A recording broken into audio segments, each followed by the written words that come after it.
पहिली मागणी आमची अशी आहे की सिंहगड कॉलेजचे जे प्राध्यापक आहेत नितीन भंडारी आणि शिल्पा गायकवाड यांना निलंबित करा, जेणेकरून असा पुढे प्रकार घडणार नाही। माझ्यासोबत जे झालंय ते बाकीच्या विद्यार्थ्यांसोबत आयटी सेलने आम्हाला दिलाय, तर 5व्या राऊंड सोबत जागा सुद्धा द्यावी।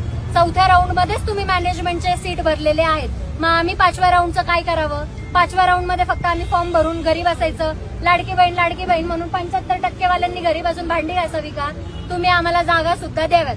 5वा राऊंड देताय तर जागा सुद्धा द्या। तिसरा आणि सगळ्यात महत्वाचा मुद्दा म्हणजे आम्ही डोनेशन भरण्याच्या अवस्थेत नाही। 10% श्रीमंत माणसांचा विचार करून 90% जे शेतकरी आदिवासी जे घटक आहेत त्यांना डावलून चालणार नाही।